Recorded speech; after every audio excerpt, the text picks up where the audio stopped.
All right, welcome back to LiveWire. This is Ray and This is Peter, man. What's up? yeah. Today we're gonna review. Why does it feel like we were taking vacation? It's basically it was a vacation. It was a It's vacation. a turkey day. It's Thanksgiving. How was your Thanksgiving? It was all right. Did you spend time with the cats and your no, boo thing? man. Cat stayed home. I was outside with the boo thing doing shopping. Okay. Major. You were doing. shopping. You were part of the Black Friday frenzy. Yeah, I was. Were you in that video with taking the toy away from that little girl? If you pay attention, I'm the one in the back making sure they both fall down, so I take that shit at the end. Like I'm like looking like okay. Yeah, this is safe. You know, Yeah. I'm the one creeping in the back. But nah, yeah, it was it's a holiday, you know. Nice, So it's nice. time. So you had time with your boo thing and and shopping. Did you get a lot of your Christmas shopping done? I would say about 80%. Ooh. 80%. I have a feeling like you pre-gamed the Black Friday event. It was all planned in the cabeza, you know what I mean? You had your ways. It was in the cranium for like a few months. You had your cart ready. It was all full. You just had to go to the store. I was the one like before Black Friday happened. I was just like scoping out the stores and like in the shadows, like I'm gonna get that. Yeah, it will be mine. Oh yes. It will be mine. You know, you did the Wade's World. Exactly. And somebody was like, "Hey, sir, do you need any help?" Oh, no. Yeah. I gotta go. Yeah. But let's go in. What are we reviewing today? Today we are reviewing a finale. The last of the Mohicans. The Big Bang. You know. That would be the Hunger Games Mockingjay Part 2. Pardos. And it's the last one, man. It's the end of the. Did you feel sad? Like I always wanted to ask you questions like when it came to like Lord of the Rings or Harry Potter or things of that nature. Were you sad when it came down to the last film? For Lord of the Rings, like I didn't feel sad, but I felt good. Like okay, this is a complete story. You're like, I'm feeling this. I'm feeling like Peter Jackson come back and make The Hobbit, like eventually. Well, you know, I felt good and satisfied, like well fed when I watched Lord of the Rings. Harry Potter, for the most part, I did like it a lot. Could have done without the makeup when they're all acting all old, like their old selves at the end. I could have done without that. We didn't need that. But still, you know, it didn't take away. You know, eight movies, right? 8 movies. Yes. You know, like can't take that away from them. Right. Hobbit. Ooh. I've only seen the first film. It's it's something. Well, you kept watching though. And I have them. You know, but I'm a completist. You know what I mean? Okay, like for sure. Sometimes I'll start something. And I'm like, I don't want to finish it. You know. I can't help myself. But with this one, I did finish it, and I have to say that I just feel like it's great that it's come to an end. You feel good that it's over. Now let me clarify, because I didn't feel like it was all the way great. I can tell you right now that it's a safe haven from what Twilight was to me.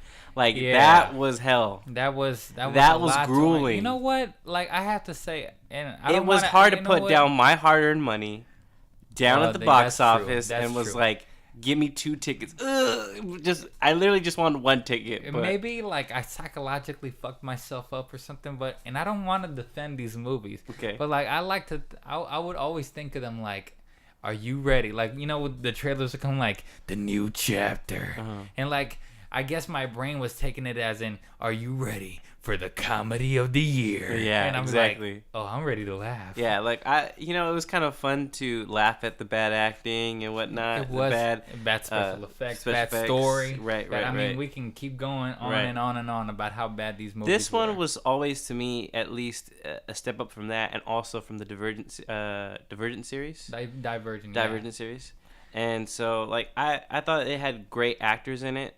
Especially in the later of the films. That's true. With Julianne Moore and Philip Seymour Hoffman joining the cast. Yeah, I mean we had, And a lot of movies started following that tradition. I mean, with Divergent, they paid attention to what Hunger Games got right, and they said, well, we need top-notch actors. Let's get Kate Winslet. I feel that they churn those movies out way too quick, though. Yeah, they do, because they want to keep the young actors young. I guess so. You know, that's the only thing, and they want to keep the cash flow going. You know, like they don't want people to get bored and just move on. And I will give them credit for that, because I feel like we've seen what's her name, the lead actress in this film, Jennifer Lawrence. We've seen her blossom through these films, and she's done other great films in the period of this whole series. So I feel like, at least for her, she was an indie darling. She was like the indie darling for a while. I remember the first thing you showed me was the Winter's Bone. Yes. And she was in like Crazy. She wasn't the lead. She was the second love interest for Anton Yelchin. Ah. Right? Okay, yeah. And she was also the love interest to Anton Yelchin in The Beaver. Wow, the thing is I never saw The Beaver, so... Yeah. So, you know... So, she's like an indie darling. She just really loves Anton Yelchin. Yeah. You know? Where's he now, though? He's in Star Trek 3. Okay. You know, that's all. I mean, was it Odd Thomas's fault, or I don't know. I see him doing a lot of indie work, so okay. He stays busy. He stays indie. Then. He stays indie. He loves that indie life, you know. But I mean, as far as Jennifer Lawrence, I just feel like it's a departure from what she's doing with David O. Russell, and I'm willing to bet that David O. Russell is just head over heels that this series has finally come to the end, because it kind of like interrupts his schedule as far as the movies that he does with Jennifer Lawrence. And I think that she's ready to move on too. You know, like I think she's ready. Yeah. I felt like this movie especially felt like I'm ready to go on. Yeah, this isn't my last film, guys. Like, it was fun. I made a lot of friends, but I'm ready to work. You know, I'm ready to become a landmark. And she has. You know what I mean? She has. She like from like you said, like from Hunger Games 1 to this one, you know, she became like the indie darling, but she also became the Oscar darling. Yeah. You know, like Oscar nominated twice, like, or 3 times, won once already. You know, like you can literally even see her growth as far as her making like a more adult characters. Right. Especially, I think with the Silver Linings Playbook, that kind of just like forced her to like step up her game. True. And you know what? Now that you say it, it's kind of hard for me to, because the character that she plays here, Katniss Everdeen, she's supposed to be a little girl, a child. She's supposed to, And then like I guess you could say the Jennifer Lawrence's blossoming career from American Hustle and Silver Linings Playbook and even X-Men, that like it's hard for me to go back to the Hunger Games and see to look at her as at adolescence. Right. It's one minute you were Christian Bale's wife. Now I gotta see you, and it's hard. You know, like it's really hard. To see her casted next to Christian Bale, like you said, and Josh Hutcherson was just like a big isn't that like a big leap? Like that just kind of like from the Boys to Men, you know, like basically Boys to Men, basically. Yeah, and I think a lot of people are ready to move on. I think like if anybody is really trying to not move on is Liam Hemsworth. He's just like, I'm just glad to be here, guys. Yeah. I'm having a great time. I'm having a great time. A grand old time. So, and another thing to talk about, well, from this as being the end, this having to be that the franchise had to have been stretched out. And does this movie justify it being stretched out? Because basically you're saying, was this necessary? Right, because Harry Potter decided to do something where they cut the last movie in half, 2 parts. Right. And people were just like, why? And the people that read the books were defending it. Oh, because it's such a big book. It's such a big book. And like, and you watch the movies and you go, well, I don't see any reason to be stretching this movie out to 2 movies other than like money, financial reasons. Just cash cows. Cash cows. Right. Then Twilight saw this and they were just like, holy shit. And they really stretched that motherfucker out. They're like, genius. Like, And that movie had no reason to be stretched out. It wasn't. There was because it basically was like the battle, and that's about it. I mean, the first one, like from the wedding and the pregnancy, you could have covered that shit in 45 minutes. For real, though. Like, and they really stretched that out. That was literally the whole film. Right, for 2 hours, something that could have been 45 minutes, and it's atrocious. Yeah. Already, it's atrocious in 45 minutes, but it was really atrocious in 2 hours. And then they bring the part 2, and it was just a fight that didn't even happen, motherfucker. A fight that didn't even happen. A fight that wasn't even real. Which, you know what? I think I gave it initially when I was writing freelancing. I think I gave it a pretty decent review. It got you. I think essentially you gave it a 2-star, right? Essentially, exactly. I think 2, maybe 2.5. I gotta revisit. But I think essentially what I liked about the film is that it did something completely different. Because the rest of the films were just kind of straightforward, and basically you're like your average run to the mill like teen romance. Run of the mill, yeah. You know, like, and then so that whole epiphany that happens at the end of that film. Spoiler alerts for those that haven't seen it. I'm sure plenty of you've seen it. I think you've all seen it, to be honest. But let's be real. But the whole epiphany that could have happened was great, and I just think that it bolstered that series for that tiny scene. True, and then it went to a screeching halt when you find out it was just a what if. And, you know, I felt cheapened out. Like, I felt like, you know, I got stroked, and then, like, at the end of it, it was, like, blue balls. Let me tell you. Essentially, like, it never happened. Let me tell you. It was just a massage. Me and my girl went with a friend of ours.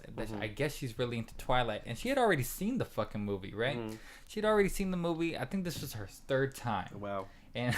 And we're watching this movie, and she still acts like this was her first time watching the movie. So like, are you guys watching this? You know, like no, like she's like out of nowhere she starts crying like emotionally. Then like say Peter Facinelli gets killed, and she's like, oh my god! Which was it set it off. Yeah, that was dope. Like I was like, damn, they just killed the dad. And like it was just such a weird experience to watch this Twilight freak just like, Spazzed out, right? Oh my god! It was pandemonium. Right. It was seriously pandemonium for all the ladies in the theater. But then I was just like, you read the book, right? And she, like, why are you tripping? If you know that this is just a what if, like, why are you tripping? Like, I don't know. So yeah, let's get back to the Hunger Games. So Twilight did that, and both those movies did it very well. You know, very well financially. You know, they almost grossed $1 billion each movie, and then people started noticing that these things are getting ridiculous. Like when The Hobbit, which is like a really small 300-page book, it's the shortest of the books, right? They stretch it out into three movies, almost 3-hour movies. Wow! And you see, they must have been really thorough. No. They just add a lot of shit that has nothing to do with the books and shit. And those movies, while they still made a lot of money, they didn't make as much as they hoped it would. And then here comes the Hunger Games, which keeps doing the same old like that, following the tradition, and Divergent's doing the same thing, but not Maze Runner. Maze Runner's keeping it with the trilogy. Thank God. Because I'm getting tired of all these young adult movies. Yeah, I mean, it just seemed like they were coming out of the woodwork. Like, it was cool to take young fiction and just, like, let's make a movie this summer. Like, it was crazy. And people just taking it a little too far, in my opinion. Yeah. So, let me ask you, because Mockingjay Part 1 to Mockingjay Part 2, did it, without us telling... Well, you know what? Let's go into the story. Okay. And this is fairly simple for the people that watch Mockingjay Part 1. Mockingjay Part 2 really takes us right from where we left off. Seriously right where we left off. Katniss is healing. We got Peeta gone cuckoo for Cocoa Puffs. Yep. And Katniss is just like, you know what? Fuck this shit. I'm gonna go kill President Snow. You saw Peeta, didn't you? Did you tell him hi for me? We're old friends, you know. We had adjoining cells in the Capitol. We're very familiar with each other's screams. I'm going to kill Snow. Nothing good is safe while he's alive. And I can't make another speech about it. Now you're talking. So her and her homies, Liam and what's that one dude? The dude that Diana Ross's son. No, man. Well, I mean, he was there there too. though. He was there. He didn't even say shit. I don't think he even had a speaking part.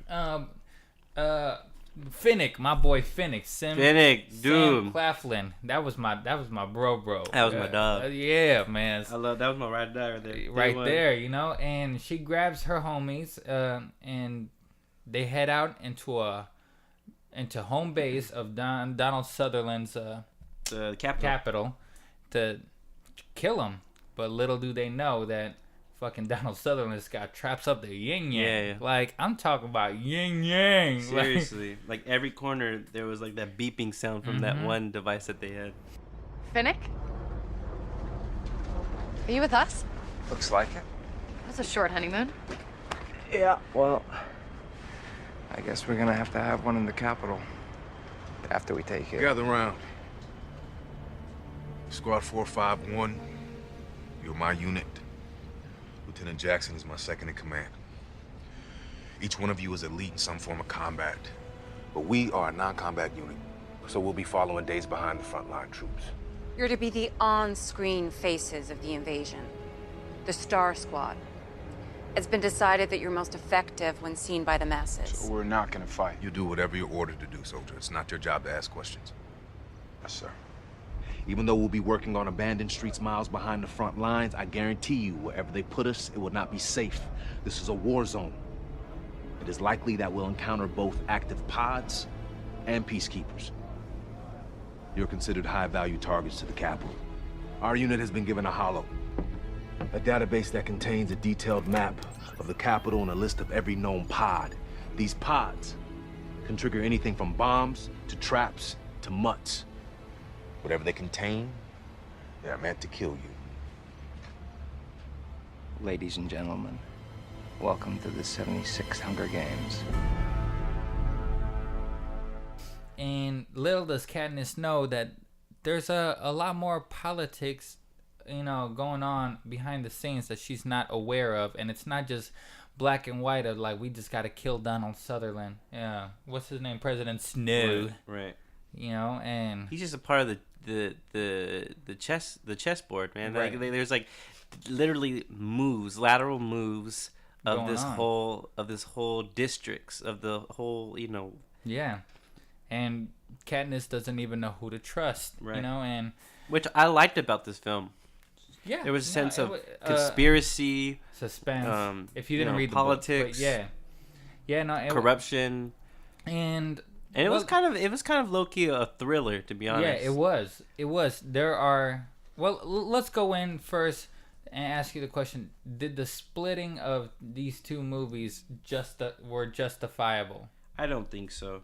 I really think that we could have combined the two. Maybe had an overly long film, maybe close to 3 hours. I would have said 3 hours would have been just fine. People would have sufficed. People would have loved it. People would have said, but we need a 3 hour film. Because I want a big finale. Right. And I thought it would have been great. But I think once you get to the end of the film, there is a sense of like you are knowing that there's a lot more to Katniss Everdeen and the people that she associates with. Mm-hmm. I mean, there's motives and there's interplay with each other and deceit and romance. But the thing is that I really couldn't out of this whole series, I really couldn't get the romance between Peeta and Katniss. You didn't believe it. I didn't believe it. Like there was no conviction. There was no sense of like chemistry. I really think that it was lacking between the two actors. Yeah, I think that they knew that was gonna happen. That's why they didn't focus so much on the romance aspect, like because there's the love triangle as usual, right? But this movie really does not follow into that. I just feel that they really focus more on the action and the politics, right, of it all. I feel like Liam always brought his like sexy game, and like Josh Hutcherson doesn't really get to do that. Like, well, because his character's not that, right. Liam, he's the brooding type. Yeah, he's kind of the military, and like the other guy's kind of just like weak and broken and very vulnerable, and like. But I like that, man. I like that. But you like that? I like that. Okay. I really never really had a problem with Josh Hutcherson in this this like franchise. the whole thing where he's kind of like your favorite color's green. Is that real? When they used the venom on me, they would show me pictures of my life. At first, they all blurred together, but now I can sort them out a little.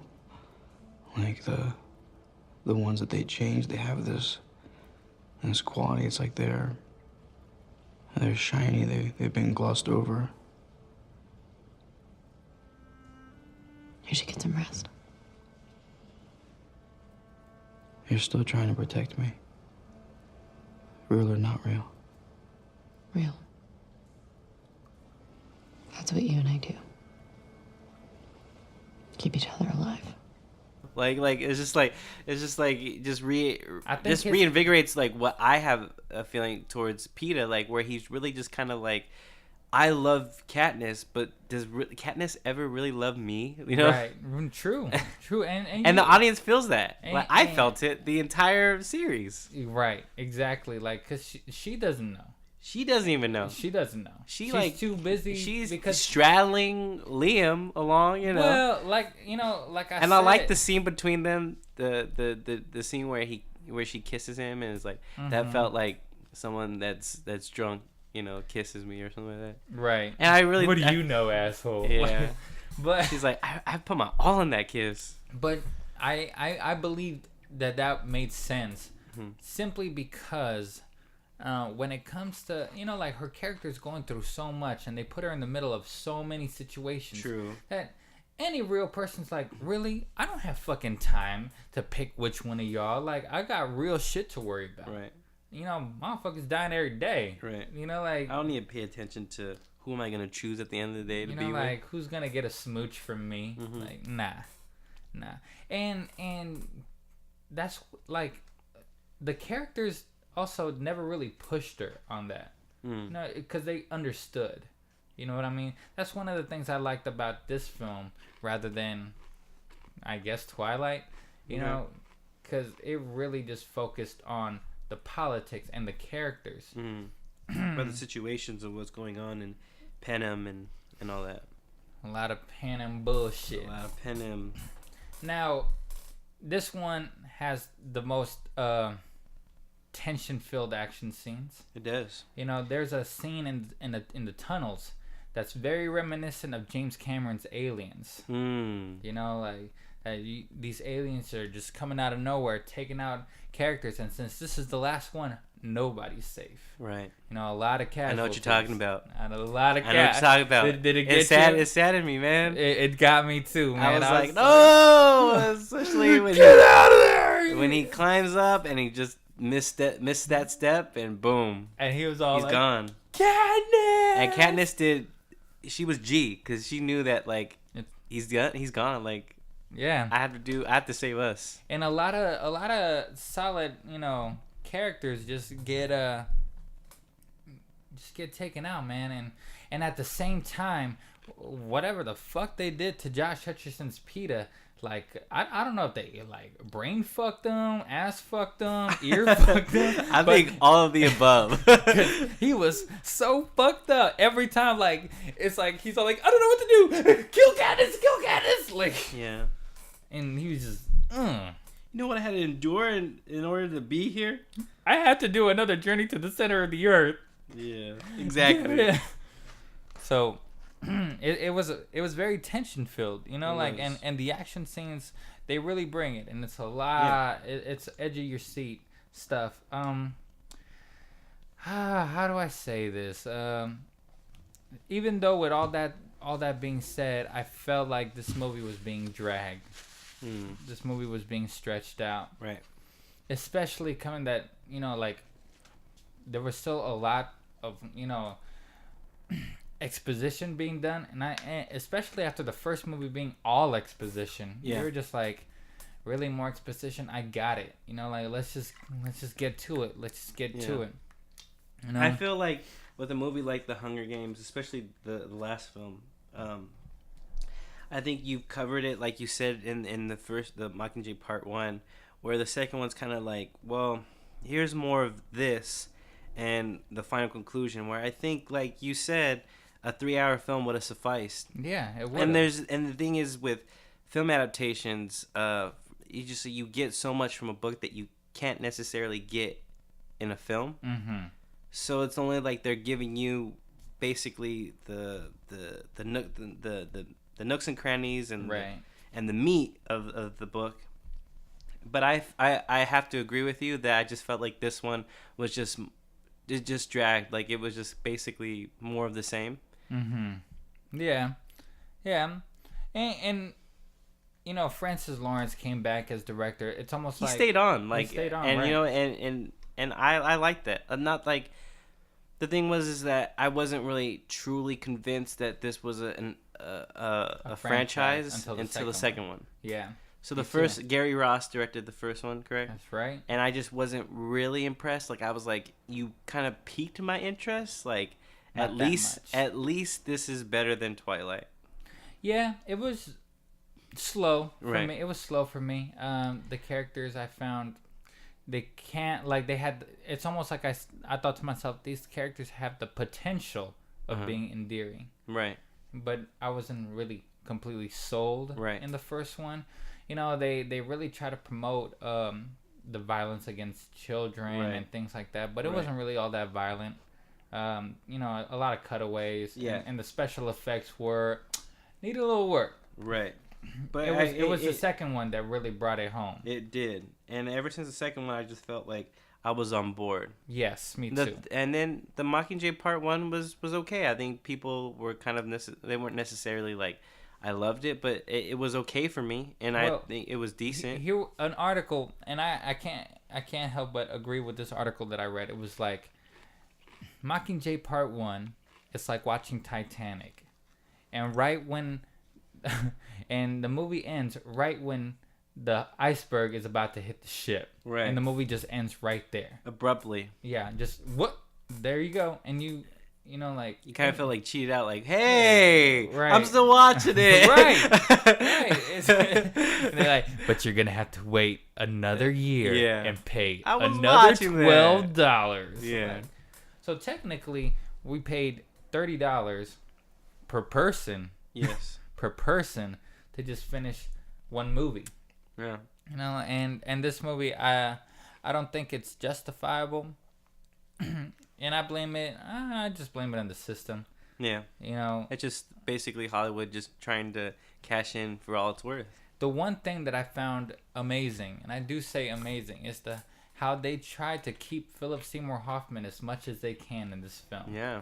Like, they really, I mean, there are scenes that he's just standing there. Yeah, he's like remote, kind of like, just like still. I don't even know if they put him in there digitally, you know, those outtakes maybe. I don't know what it is. It's just him standing there. And it especially at the end, I feel you. The thing is like, it was kind of scary because I was like, he's gone. Like, like at this point of the film, like, he's not even there anymore. Like, yeah, and I know his character was something big, and they had to add. He's like the main game maker. And they had to add like other people saying his lines, kind of like, well, he sent me to tell you this kind of thing, like. Yes. And it was just like, Yes, because he, you know, obviously he's gone.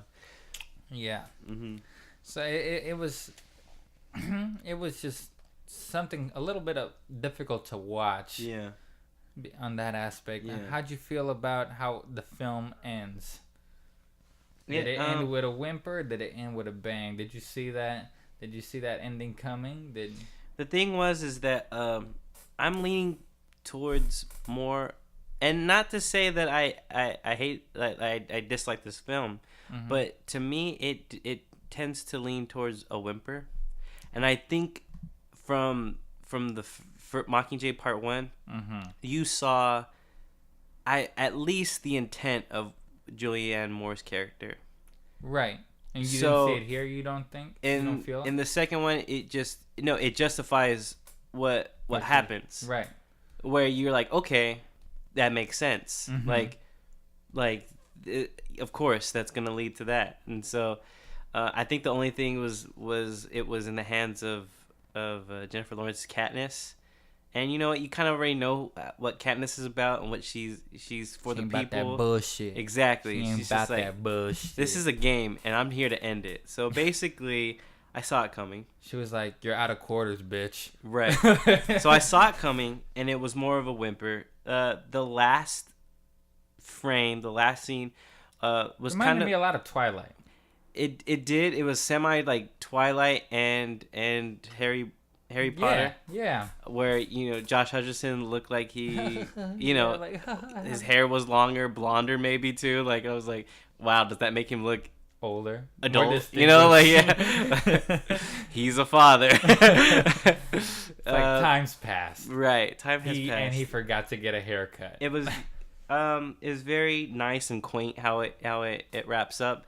And especially the whole, the whole dialogue between Katniss and her baby, and the way they just ended with other characters, it was just like, yeah, we just heard this person just went on to do this person went on to do that, blah blah blah blah blah. It was just like, so I would say still like it feels abrupt. You know what? What's crazy now that you mention it? The only thing is that I liked Liam the entire time, but again, I've never read the books, so the whole interplay of what happens with his character, I kind of didn't see coming, only because he has gotten Katniss's back the entire film and has protected their family. Right. He was there, like, I hold down District 12. This is, it's my hood. This is my hood, it's exactly. My city. But you kind of get, like, you change your perception of the character. And not in a good way. Like, I felt like, man, like, that sucks. Like, I didn't like that. Right. And no, most definitely. And then once you find out you have a scene, and that's that. Right. And like you go, well, that was kind of abrupt. Like you never have. It's almost like no closure. Yeah. Like you only have. Especially it was kind of cold the way he exits. Mm-hmm. And it was just like, well, shit happens. Yeah. I'll see you in the next life, bitch. Yeah, man, and. That's what I mean. Like certain characters, it's just an abrupt end. Mm-hmm. Certain characters just disappear off frame, and they just forget to talk about them. And one character's exit was not as impactful as I thought it was going to be. I don't know if you. Again, I don't want no spoilers because that's right, no spoilers. But just the very end at the Capitol at the gates. Right. I just didn't feel the impact. Like that's what I thought that was going to be the biggest loss, and I was just kind of like... Everybody was... And you were like... You just raised one eyebrow. Really? You were smelling what the Rock's cooking. Yeah, I was. Especially in that scene. I was just kind of like, wow, okay. It happened. Right. Yeah. That sucks. Right. And the thing was just kind of like, wow. I feel you. Wasn't that the whole point of the first film? Like, what? True. Why? True. Again, I wish I would have read the books because I think I would have got more out of the end result. But maybe as your average moviegoer, it was just very cool to finally see the games come to an end.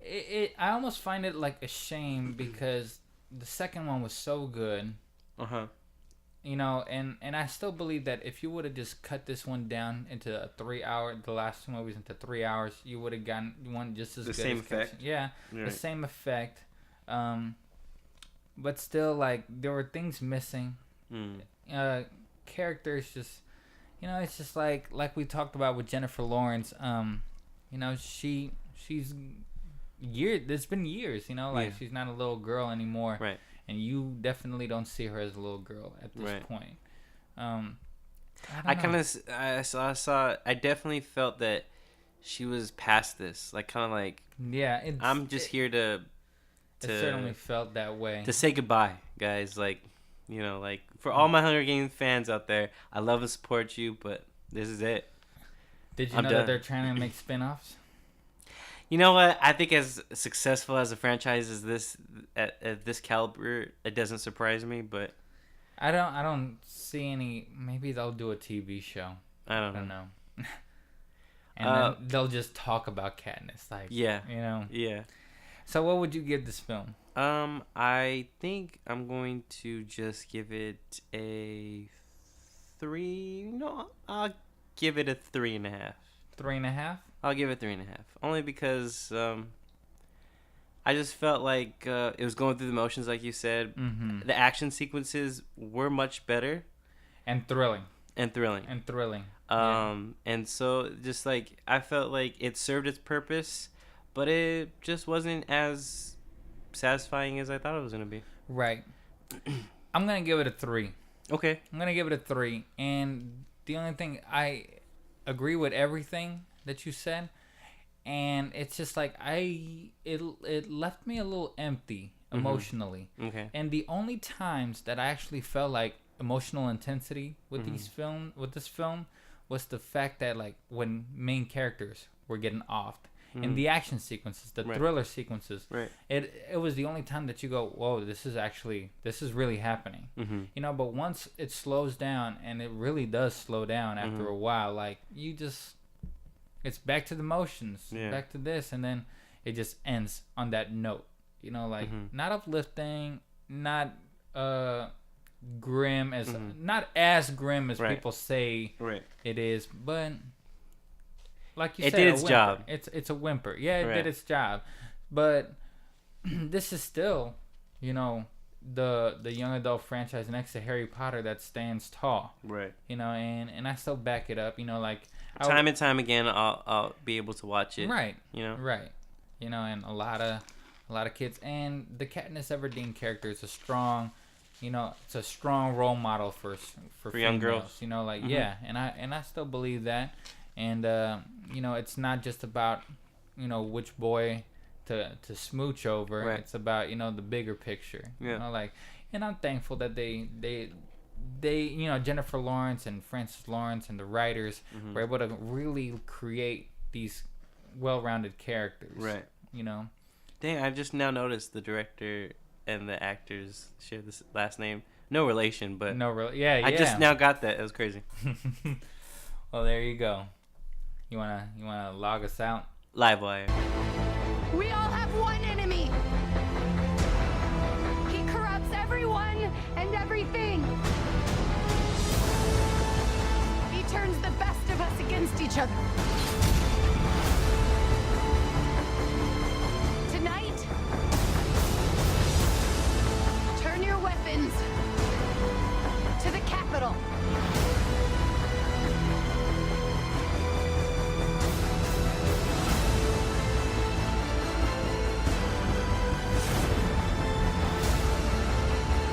Oh, my dear Miss Everdeen. Make no mistake. The game doesn't ever...